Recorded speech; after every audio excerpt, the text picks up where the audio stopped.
हमारा जो डेटा है, वो डेटाबेस में स्टोर होता है। डेटाबेस को समझ में आता है एक लैंग्वेज जो है स्ट्रक्चर्ड क्वेरी लैंग्वेज।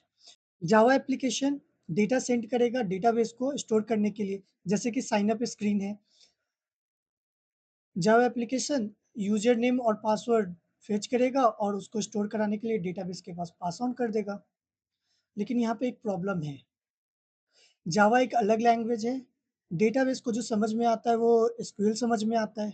जब जावा डेटाबेस के पास डेटा सेंड कर रहा होगा स्टोर कराने के लिए, तो डेटाबेस कहेगा कि भाई तू क्या कहना चाहता है? मेरे से एसक्यूएल में बात कर। जावा बोलेगा भाई मुझे तो एसक्यूएल नहीं आती है, मुझे तो जावा आता है। तो अब इन दोनों में बात होगा कैसे? अगर बात नहीं होगा तो जावा एप्लीकेशन हमारा डेटा स्टोर करवा ही नहीं पाएगा डेटाबेस में। तो यहाँ तो एक प्रॉब्लम है। तो इस प्रॉब्लम को रिज़ॉल्व करता है हमारा जेडीबीसी। ये हमारा एक ट्रांसलेटर है जावा और डेटाबेस के बीच में। ये हेल्प करता है जावा को डेटाबेस से कम्युनिकेट करने में। तो जेडीबीसी का फुल फॉर्म क्या होता है? जावा डेटाबेस कनेक्टिविटी। इसके फुल फॉर्म से ही पता चल जा रहा है कि ये फैसिलिटेट कर रहा होगा, हेल्प कर रहा होगा जावा एप्लीकेशन को डेटाबेस से कनेक्ट करने में। तो जेडीबीसी है क्या?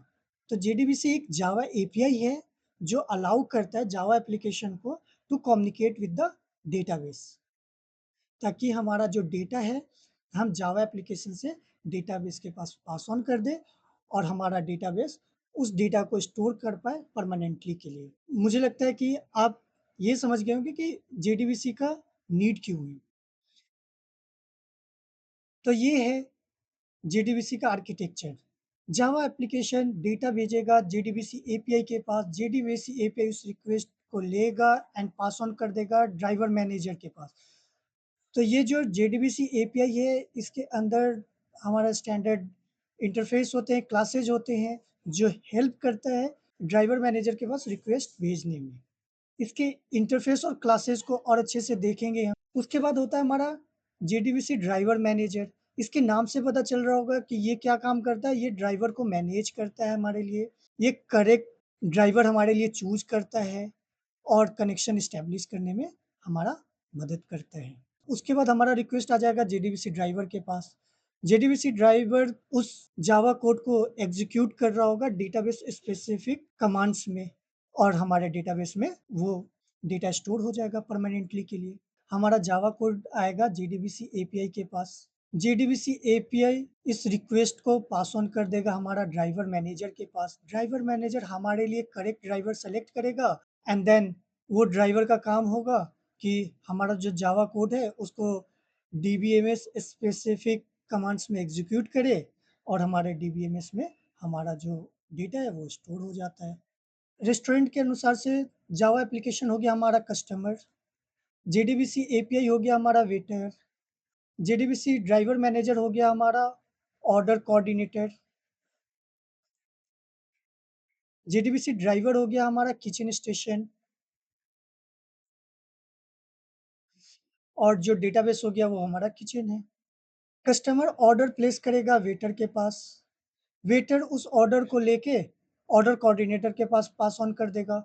Order coordinator based on the order के स्पेसिफिक किचन स्टेशन के पास पास कर देगा। किचन स्टेशन हमारा जो भी ऑर्डर है वो किचन में बनाएगा और हमारा जो ऑर्डर है वो फिर बनने के बाद कस्टमर के पास चला जाएगा। जेडीबीसी का आर्किटेक्चर भी कुछ इस तरह से ही हमारा काम करता है, जिसमें हमारा जावा एप्लीकेशन होता है, वेटर के तौर पे हमारा जेडीबीसी एपीआई हो गया, ड्राइवर मैनेजर हो गया ऑर्डर कोऑर्डिनेटर, जेडीबीसी ड्राइवर हो गया हमारा किचन स्टेशन, डेटाबेस हो गया हमारा किचन, जहाँ पे एक्चुअल खाना बनता है। चलिए अब हम जेडीबीसी का डेटा एक्सेस फ्लो देखते हैं। हमारा जो डेटा फ्लो होता है जेडीबीसी में, वो 6 स्टेप्स में डिवाइडेड है। सबसे पहले होता है हम ड्राइवर को लोड करते हैं, उसके बाद कनेक्शन एस्टेब्लिश करते हैं, देन हम अपना स्टेटमेंट क्रिएट करते हैं, देन हम क्वेरी को एग्ज़ीक्यूट करते हैं, उसके बाद जो क्वेरी एग्ज़ीक्यूट हुआ है उसका रिज़ल्ट प्रोसेस करते हैं, देन हम अपना कनेक्शन क्लोज़ करते हैं। ठीक है?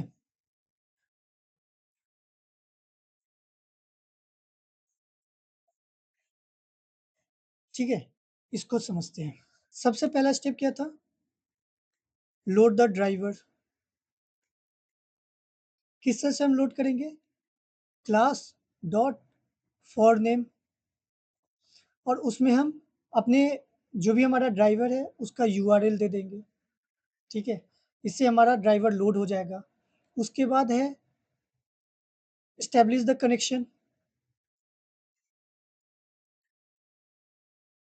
उसके लिए हमारा मेथड होता है डॉट गेट कनेक्शन, जिसके अंदर हम यूआरएल देते हैं, यूज़र नेम देते हैं और हम पासवर्ड पास करते हैं, ठीक है। और ये जो गेट कनेक्शन है ड्राइवर मैनेजर क्लास के अंदर डिफाइन रहता है हमारा। तो इसको हम कहीं पे स्टोर करेंगे ना, तो इसके लिए हम यूज़ करते हैं हम अपना कनेक्शन इंटरफ़ेस। हमारा कनेक्शन को जो है ये होल्ड करके रखिएगा, ठीक है। तो उसके बाद जो थर्ड स्टेप था हमारा क्रिएट स्टेटमेंट। अब ये जो स्टेटमेंट होता है हमारे पास, ये 3 तरह का होता है। एक होता है हमारा स्टेटमेंट, एक होता है हमारा प्रिपेयर स्टेटमेंट, एक होता है हमारा कॉलेबल स्टेटमेंट। अब ये तीनों है क्या? इसको मैं समझाता हूँ आपको। स्टेटमेंट कितने तरह का है हमारे पास? एक होता है स्टेटमेंट, सिंपल सा स्टेटमेंट, एक है हमारा प्रिपेयर स्टेटमेंट और एक है हमारा कॉलेबल स्टेटमेंट। तो जो हमारा सिंपल जो क्वेरी होता है वो हम स्टेटमेंट के अंदर लिखते हैं। जो हमारा पैरामीटराइज्ड क्वेरी रहता है वो हम प्रिपेयर स्टेटमेंट के में लिखते हैं, और हमें अगर प्रोसीजर फंक्शन को कॉल करना होता है तो हम कॉलेबल स्टेटमेंट की तरह लिखते हैं। तो हमारा तीसरा स्टेप क्या था? Create statement. हमें स्टेटमेंट क्रिएट करना है। तो हम स्टेटमेंट कैसे क्रिएट करते हैं? Statement st cone dot statement, और इसके अंदर हम अपना क्वेरी लिख देते हैं, ठीक है। अगर हमने सिंपल सा एक क्वेरी लिखा है, सेलेक्ट स्टार फ्रॉम एम्प्लॉय, तब तो ये ठीक है। तो हम इसको स्टेटमेंट में लिखते हैं जहाँ पे हम स्टैटिक क्वेरी लिखते हैं। अगर हम चाहें तो इसके अंदर हम डायनेमिक क्वेरी भी लिख सकते हैं, जैसे select star from employ where employee ID, हम एम्प्लॉय आईडी पास कर देंगे, ठीक है। तो इस तरह से भी लिख सकते हैं। सिंपल स्टेटमेंट है, उसके अंदर अगर हम डायरेक्टली डायनेमिक चीज़ें पास कर देते हैं तो इससे एसक्यूएल अटैक हो सकता है। एसक्यूएल अटैक से हमारा जो बचाता है वो बचाता है हमारा प्रिपेयर स्टेटमेंट। तो प्रिपेयर स्टेटमेंट में हम क्या करते हैं? इसमें हम पैरामीटराइज्ड क्वेरी इसमें हम पास कर देते हैं। यहाँ पे कैसे लिखते हैं? क्वेरी रहेगा हमारा, यहाँ पे रहेगा select star from employ where employee ID equals to question mark, और ये जो एम्प्लॉय आईडी तो इंट ही होगा, तो हम यहाँ पे पास कर देंगे कि हमारा जो सेट इंट होगा वैल्यू पास कर देंगे। सेट इंट के अंदर हम वैल्यू पास कर देंगे, ठीक है। और हमें फंक्शन पास करना होता है तो हम कॉलेबल स्टेटमेंट का यूज करते हैं। अभी इसको और अच्छे से समझेंगे। उसके बाद हमारा चौथा स्टेप है एग्जीक्यूट द क्वेरी। तो हमारा जो क्वेरी आया है उसको हमको एग्जीक्यूट करना है, तो उसके लिए हम क्या करते हैं? st dot execute. अब एग्जीक्यूट भी हमारे पास 3 तरह से रहता है। एक होता है एग्जीक्यूट, एक होता है हमारा एग्जीक्यूट क्वेरी, और एक हमारा एग्जीक्यूट अपडेट। अब इसको मैं समझाता हूँ ये तीनों क्या करता है। तो हमारा क्वेरी कितनी तरह से है? एक है एग्जीक्यूट, एक है हमारा एग्जीक्यूट अपडेट, और एक है हमारा एग्जीक्यूट क्वेरी। एग्जीक्यूट जो है ये हमें रिटर्न करता है बूलियन वैल्यूज, एग्जीक्यूट अपडेट हमें इंट वैल्यूज रिटर्न करता है, और एग्जीक्यूट क्वेरी हमें एक रिजल्ट सेट प्रोवाइड करता है। बेस्ड ऑन आवर क्वेरी हम इन तीनों में से एक का यूज करते हैं। जब हम इंसर्ट क्वेरी अपने माई एसक्यूएल वर्कबेंच में लिखते हैं तो वहाँ पे सक्सेसफुल होने के बाद आता है one row get updated, two rows got updated if we are updating two rows। तो हमारे पास वहाँ पे नंबर्स आते हैं। वैसे ही हम अगर डिलीट ऑपरेशन परफॉर्म करते हैं तो वहाँ पे काउंट ऑफ रोज आता है कि कितने रोज जो है डिलीट हुआ है। और वैसे ही हमारा अपडेट के केस में होता है कितने रोज जो है हमारा अपडेट हुआ है। तो जब हम इंसर्ट, अपडेट और डिलीट क्वेरी यूज कर रहे होंगे तो वहाँ पे हम क्या यूज करेंगे? Execute update. एग्जीक्यूट क्वेरी हमें वहाँ पे चाहिए होगा जहाँ पे हम कुछ डेटाबेस से वैल्यूज ला रहे होंगे, मीन्स टेबल का पूरा रो ला रहे होंगे, तो वहाँ पे हमें एग्जीक्यूट क्वेरी का चाहिए होगा। जैसे हम सेलेक्ट स्टार फ्रॉम एम्प्लॉयज लिखते हैं तो ये क्या करता है, ये जितने भी रोज हमारे टेबल में रहते हैं ये उनको डिस्प्ले करता है। तो इस चीज को हमें जावा में लाना है तो उसके लिए हम क्या यूज करते हैं? अपना एग्जीक्यूट क्वेरी। और ये लेके क्या आता है? हमारा रिजल्ट सेट। और एग्जीक्यूट हम किसी भी सिनेरियो में यूज कर सकते हैं, लेकिन ये हमें बूलियन वैल्यूज रिटर्न करेगा। तो हम बूलियन वैल्यूज का चेक लगा सकते हैं कि हाँ, if true then the query gets updated, then query get inserted, query got deleted. ठीक है, अगर false that means some error occur, similar with that select query. But ये हमें ब्रिंग नहीं कर रहा है। अगर हम एग्जीक्यूट करेंगे तो हमारे पास रिजल्ट सेट नहीं ब्रिंग करेगा। इसको लाने के लिए हमें क्या, कौन सा क्वेरी लगाना पड़ेगा? Execute query. उसके बाद हमारा फिफ्थ स्टेप क्या है?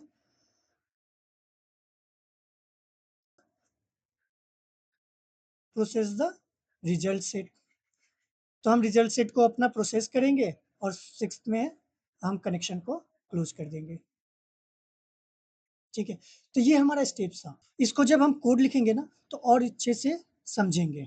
तो अभी हम करने क्या वाले हैं, हमारा फॉर्म है, ठीक है, एम्प्लॉय नाम का,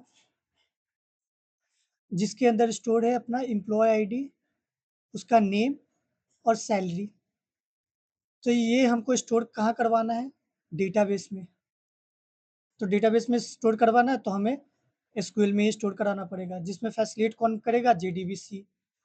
तो सबसे पहले भी हम क्या करेंगे, एक टेबल क्रिएट करेंगे एम्प्लॉय नाम का, ठीक है, जिसमें हमारा पैरामीटर, ये 3 पैरामीटर होगा। एम्प्लॉय आईडी हमारा प्राइमरी की होगा उस टेबल का, और नेम जो होगा नॉट नल होगा। ठीक है, ये कॉन्स्टेंट हम यूज करेंगे। तो मैं अपने केस में डेटाबेस के लिए माई SQL यूज कर रहा हूँ। मैं मान के चल रहा हूँ कि माई SQL आप में इंस्टॉल होंगे, अगर नहीं इंस्टॉल होंगे तो उसे इंस्टॉल कर लीजिए। और कोड लिखने के लिए मैं एक्लिप्स आईडी यूज करूँगा। आप कोई भी आईडी यूज कर सकते हैं। तो चलिए माई SQL में चल के टेबल को सबसे पहले क्रिएट करते हैं। क्रिएट टेबल से पहले देख लेते हैं कि हमारे पास डेटाबेस कौन कौन सा है। इतने सारे डेटाबेस है। चलिए हम एक डेटाबेस क्रिएट कर लेते हैं। चलिए जल्दी से एक डेटाबेस क्रिएट कर लेते हैं।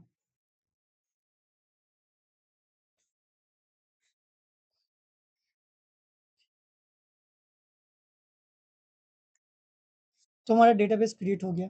अब इसको हम यूज में लेंगे। उसके बाद हम अपना टेबल क्रिएट करते हैं। क्रिएट टेबल एम्प्लॉय, जिसमें हमारा जो एट्रीब्यूट होगा वो होगा हमारा एम्प्लॉय आईडी, जो डेटा स्टोर करेगा वो हमारा इन टाइप का, और ये हमारा कांस्टेंट प्राइमरी की होगा। देन हमारा नेम वेरकेर 100 ले लेते हैं, और नॉट नल होगा हमारा ये। उसके बाद सैलरी, सैलरी डबल में स्टोर करेगा। तो ये हमारा टेबल क्रिएट हो गया।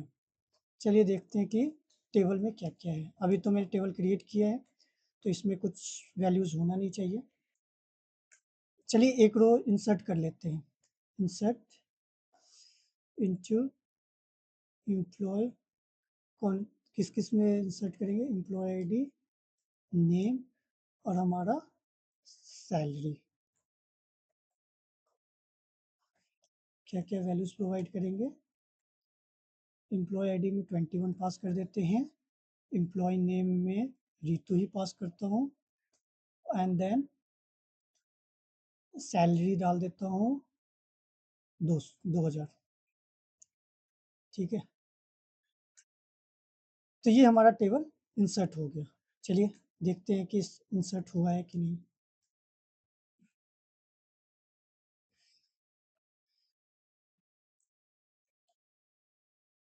तो ये हमारा डेटा डेटाबेस में स्टोर हो गया।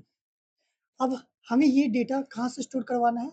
जावा से स्टोर कराना है। तो जावा से स्टोर कराने के लिए हम 6 स्टेप्स फॉलो करेंगे एंड देन हम अपना डेटा डेटाबेस में स्टोर करा लेंगे। तो चलिए इक्लिप्स में चल के हम कोड लिखते हैं अपना। चलिए एक सिंपल सा मेवन प्रोजेक्ट बनाते हैं।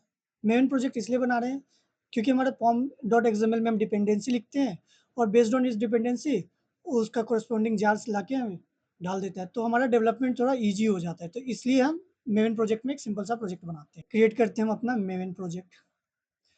यहाँ पे टिक कर देंगे create a simple project. Com dot code Ritu, artifact ID में डाल देते हैं JDBC ट्यूटोरियल। नेम हो जाएगा हमारा JDBC। ठीक है, और चलिए फिनिश करते हैं। तो हमारे केस में एक डिपेंडेंसी का नीड होगा माई सिक्वल कनेक्टर, जो हमें मेवन रिपोजिटरी से लाना पड़ेगा। तो चलिए उस डिपेंडेंसी को लाते हैं और अपने पॉम डॉट एक्सएमएल में इंजेक्ट करते हैं।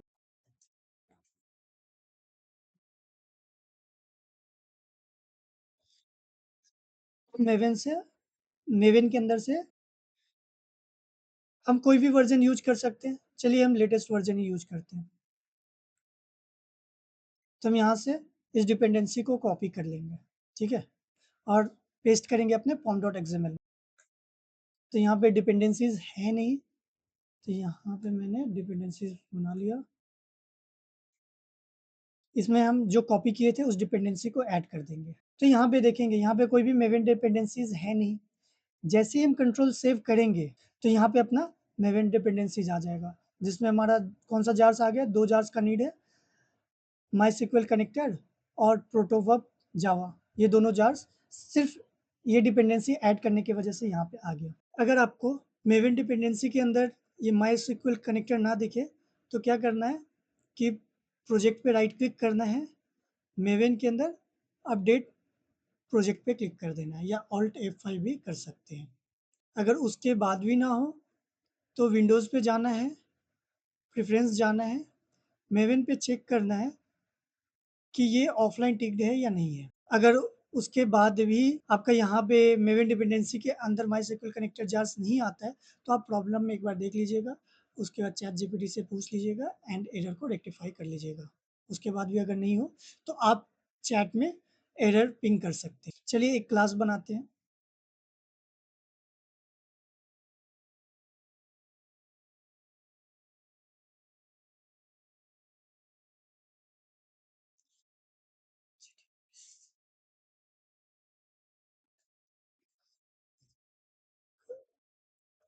मेन मेथड को टिक कर देंगे और फिनिश करते हैं।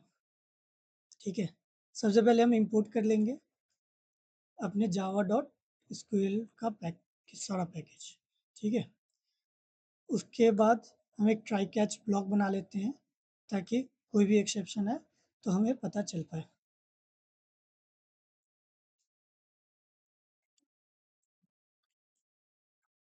प्रिंट स्टैक ट्रेस जो है हमारे एरर का सारा डिटेल्स हमें डिस्प्ले कराता है। उसके बाद चलिए हमारे जो स्टेप्स थे उसको कॉपी करते हैं और उसके बाद हम अपना कोड को लिखते हैं। तो ये हमारा JDBC का 6 स्टेप्स है जिसको मैं ऑलरेडी एक्सप्लेन कर चुका हूँ। तो सबसे पहले हम क्या करते हैं, ड्राइवर को लोड करते हैं। तो क्लास डॉट फोर नेम और यहाँ पे हम अपने ड्राइवर का URL पास कर देते हैं। तो हमारे केस में हम माई सिक्वल यूज कर रहे हैं।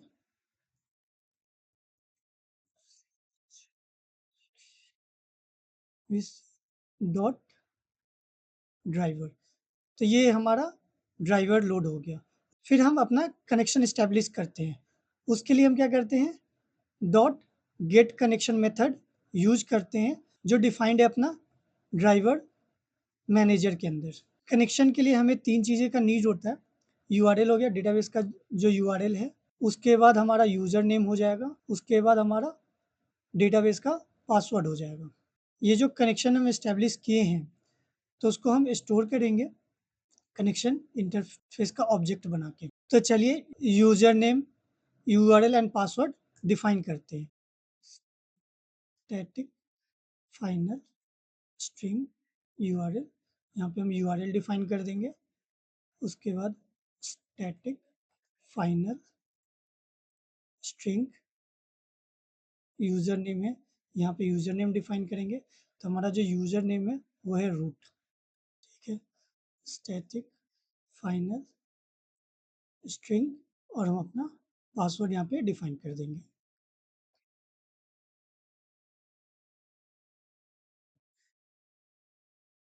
उसके बाद हम क्या करेंगे, क्रिएट स्टेटमेंट करेंगे, ठीक है। तो मैंने बताया था कि हमारे पास 3 तरह का स्टेटमेंट होता है। एक होता है क्रिएट स्टेटमेंट जिसमें हम अपना सिंपल स्टेटमेंट यूज करते हैं। दूसरा होता है हमारा प्रिपेयर्ड स्टेटमेंट जिसमें हम डायनेमिक क्वेरी जो है हम उसके लिए यूज करते हैं। और एक होता है हमारा कोलेबल स्टेटमेंट जिसमें हम प्रोसीजर कॉल करने के लिए उसको यूज करते हैं। तो जो हम इंसर्ट ऑपरेशन अभी परफॉर्म करेंगे उसके लिए हम एक सिंपल स्टेटमेंट भी बनाएंगे, उसके लिए हम एक पैरामीटराइज्ड स्टेटमेंट भी बनाएंगे और उसके बाद हम समझेंगे एसक्यूएल अटैक को कि कैसे पैरामीटराइज्ड क्वेरी हमारे एसक्यूएल इंजेक्शन को प्रिवेंट करता है और सिंपल स्टेटमेंट में जो क्रिएट स्टेटमेंट है उसमें हम कैसे एसक्यूएल अटैक हो पाता है। तो यहाँ पे एक बना लेते हैं अपना सिंपल स्टेटमेंट के लिए डेटा सिंपल स्टेटमेंट और दूसरा हम कर लेते हैं पैरामीटराइज्ड स्टेटमेंट का डेटा। तो सिंपल डेटा के अंदर में हम क्या करते हैं कि हमें क्या क्या चाहिए था, employee ID int emp id equals to 12 दे देते हैं, स्ट्रिंग नेम में पास कर देते हैं रोहित, पास कर देते हैं। सैलरी हमारा डबल में है तो डबल सैलरी इक्वल्स टू 2000। तो स्ट्रिंग का स्पेलिंग हमने गलत लिख दिया है, को ठीक करते हैं पहले। तो चलिए सिंपल स्टेटमेंट बनाते हैं अपना स्टेटमेंट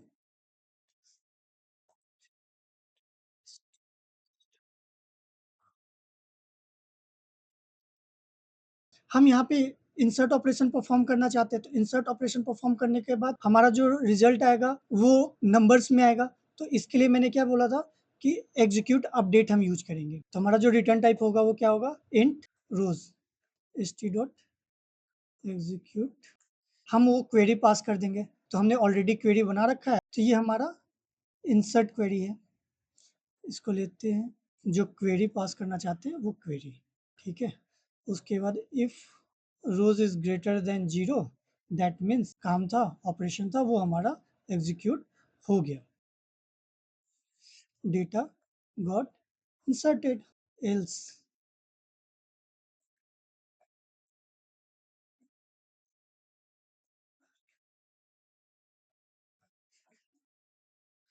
टिल कर दो, डेटा नॉट इंसर्टेड। स्टेटमेंट के बाद हमारा क्या था, एग्जीक्यूट द क्वेरी। तो हमने क्वेरी को एग्जीक्यूट किया और उसके बाद प्रोसेस द रिजल्ट, रिजल्ट को प्रोसेस किया and then close the resource. Last में हम क्या करते हैं, कॉन डॉट क्लोज, हमने कनेक्शन को क्लोज कर दिया। तो सबसे पहले हम क्वेरी लिख लेते हैं,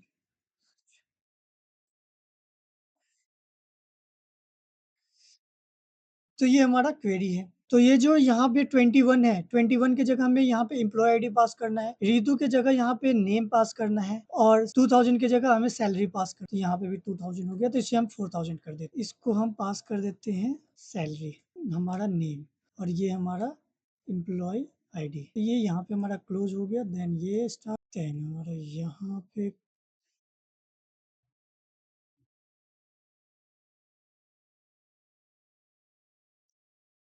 तो ये हमारा क्वेरी है, ठीक है। तो यहाँ से हम एग्जीक्यूट कर रहे हैं अपना क्वेरी, यहाँ पे रिजल्ट प्रोसेस कर रहे हैं एंड हम कनेक्शन नीचे कर रहे हैं। तो वहाँ पे तो ऑलरेडी है, तो वहाँ पे नीड नहीं है। तो चलिए हम इसको रन करते हैं। Oh, I forgot to mention URL, तो हम यूआरएल यहाँ पे डाल देते हैं। तो हम माई फिर जाते हैं, इसके होम पे जाएंगे, राइट क्लिक करेंगे और यहाँ से हम यूआरएल उठा लेंगे। यूजर जो रूट है वहाँ पे हम अपने डेटाबेस का नेम लिख देंगे। देन अब हम रन करते हैं। डेटा गॉट इंसर्टेड, तो ये हमारा डेटा जो है इंसर्ट हो गया। चलिए हम माई सिक्वल में देखते हैं कि इंसर्ट हुआ है या नहीं हुआ है।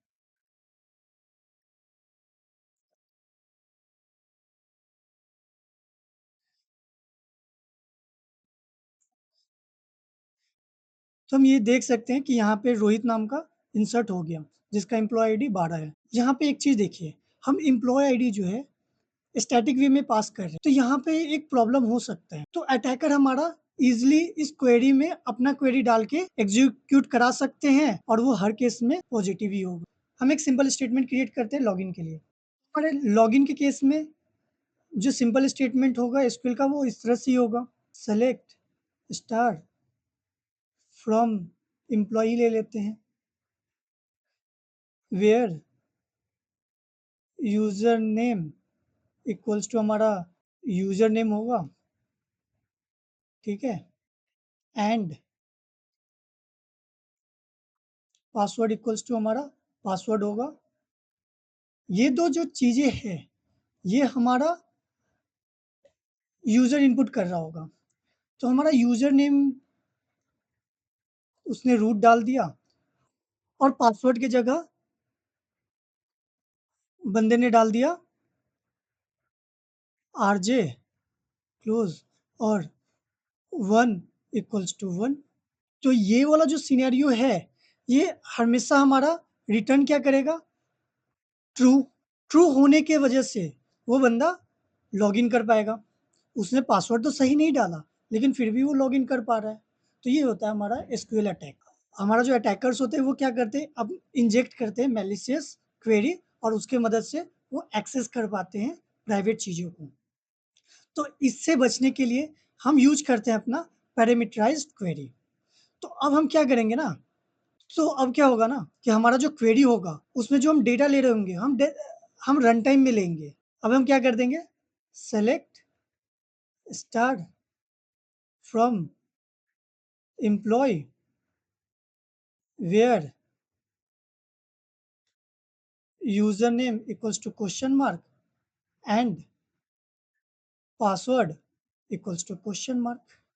तो हम पासवर्ड सेट करा देंगे। तो हम क्या करेंगे, H T dot set user name अपना स्ट्रिंग में है तो स्ट्रिंग पहला पोजीशन पे पहला और हम यहाँ पे यूजर नेम पास कर देंगे और दूसरा पोजीशन पे क्या है पासवर्ड, वो भी स्ट्रिंग के फॉर्मेट में ही है तो स्ट्रिंग और दूसरे पोजीशन पे पासवर्ड। तो इससे क्या होगा ना कि हमारा अटैकर सब अटैक नहीं कर पाएगा। तो चलिए हम पैरामीटराइज स्टेटमेंट लिखते हैं अपने इंसर्ट ऑपरेशन के लिए। तो हम यहाँ पे अपना पैरामीटराइज स्टेटमेंट लिखते हैं। तो जो भी ऊपर करे थे उसको हम कॉपी करते हैं, इस पार्ट को कमेंट आउट कर देते हैं, ठीक है। एम्प्लॉय आईडी अब हम कर देते हैं 14, रोहित की जगह कर देते हैं रकुत और ये कमाता है अपना 8,000 कमाता है, यहाँ से हटा देंगे, इसके जगह अपना आ जाएगा क्वेश्चन मार्क। एम्प्लॉय आईडी है, नेम है, सैलरी है। तो क्या करना है अपने को, अभी इसको हम प्रिपेयर्ड स्टेटमेंट यूज करते हैं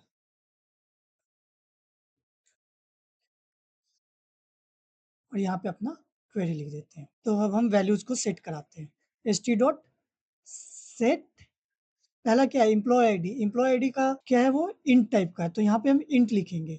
कौन सा पोजीशन पे है, फर्स्ट पोजीशन पे एम्प्लॉय आईडी, तो हम एम्प्लॉय आईडी, ठीक है। वैसे ही सेकेंड पोजीशन पे क्या है, नेम है। नेम जो है अपना स्ट्रिंग टाइप का है इसलिए हम सेट स्ट्रिंग लिखेंगे। पोजीशन क्या है उसका, सेकेंड पोजीशन है नेम, ठीक है।